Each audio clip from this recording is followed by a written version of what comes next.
Today, we're gonna talk about one of the most powerful emotions that you'll experience when it comes to your money. Welcome to Wisdom and Wealth, where we talk about the human side of money. Join us as we dive beyond the numbers, unpacking the psychology of money to equip you with the tools you need to be wise in wealth. I'm Brendan Frazier, Chief Behavioral Officer at RFG Advisory. Now imagine yourself 20 years from now, looking back on your financial life, and ask yourself, will you feel proud of the choices that you've made? Or will you be thinking about the ones that you didn't make, the things that you didn't do? Regret is one of the most powerful emotions when it comes to money. It can both push us to make better decisions, or it can paralyze us into making no decisions at all. And today, we're gonna explore why regret matters so much in our financial lives, because nobody really thinks about it. And then we're gonna talk about the biggest regrets people face, and most importantly, how you can actually use regret to make smarter financial decisions today. So what is regret? It's probably a word that you've heard before, but what does that actually mean? Let's start there. Regret's the negative emotion that you feel when you realize or imagine that things would have been better if you had acted differently. So psychologists will call this counterfactual thinking. Basically, you're going through the what if scenarios that play out in your head. But it's different from guilt. Guilt says, I did something wrong. Regret says, I could have or should have done better. Here's the fascinating part. Research shows us that most of our deepest regrets aren't about the things that we did, but about the things that we didn't do. They're about inaction, not action. And when it comes to money, that's especially true. It's also why Mark Twain is famous for saying, 20 years from now, you'll be more disappointed by the things that you didn't do than by the ones that you did do. So what are some of the most common financial regrets?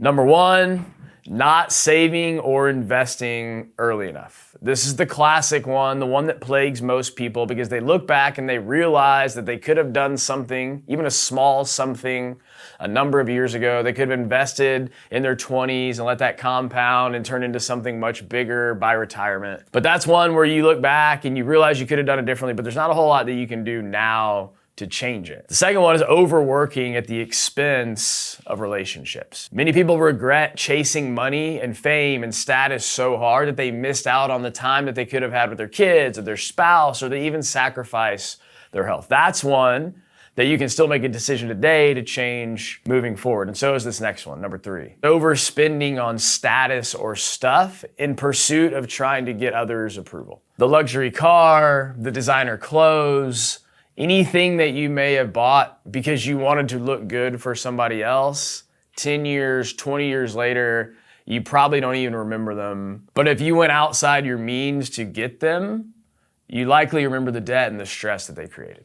Number four is not asking for more help and having more conversations along the way. Whether it's not getting financial education, not working with somebody like an advisor, people say that they regret not having someone in their corner sooner. Now let's look at how regret can actually shape our financial decisions. Because regret doesn't just show up later. It does, but it can actually drive how we make our decisions today in the present. Psychologists call this regret aversion. Regret aversion is the fear of making a decision because that decision could turn out badly, and that gripping fear can lead us into two traps. The first trap, paralysis. Paralysis is when you avoid doing the thing you know you're supposed to do, like investing, or you avoid making a budget, you avoid making a big purchase because you don't want to regret doing it. You don't want to regret the possible downside that comes from making that decision. But inaction is what often creates the regret later on down the road. The second one of those traps is overreaction. So on the flip side, the fear of regret can push us into some emotional decisions like panic selling when the market drops, or chasing a hot stock because we don't want to miss out on the upside that we may see in the future. Either way, regret is in the driver's seat of that decision unless we learn how to use it differently. So let's talk about how we use regret differently as a tool. Because here's the good news. Regret doesn't have to be your enemy. You can actually use it as a secret weapon for making better money decisions. It doesn't have to derail your financial decisions. It can actually propel you in the right direction. One way to do that is what's called the regret minimization framework. Jeff Bezos, former CEO at Amazon, has used this for decades. You imagine yourself 20 years from now, and you ask, will you regret not making this decision more than you would regret actually making it? And if the answer is yes, take the step. Number 2 is a future self exercise. This is where you close your eyes, you picture yourself 10, 20, 30 years down the road into the future, and you ask, what would that version of you wish that you had done differently today?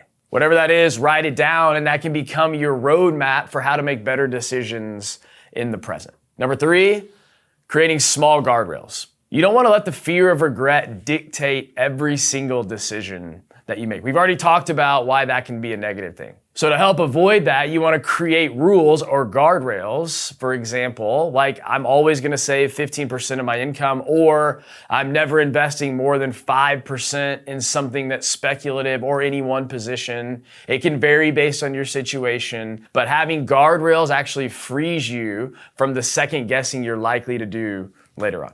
Lastly, number 4 is find an accountability partner. Find someone that you can talk decisions through with. Maybe it's a spouse, a trusted friend, hopefully it's a financial advisor. And sometimes the best way to avoid regret is just to have someone challenge you in your blind spots before you actually make a decision to act on something you may later regret. Here's the thing, regret is unavoidable. We've always had regret, we'll always have regret, but you can choose to use regret as a tool to propel you forward into better financial decisions. One simple thing you can do right now today is take 5 minutes, grab a piece of paper, and write down the top 3 financial regrets that your future self might have, like we just talked about. Write those down, then pick one small action you can take this week to prevent one of those 3 things from happening. Let regret serve as a tool to make better financial decisions. As always, if you want to talk, discuss, or have questions, reach out and contact your financial advisor.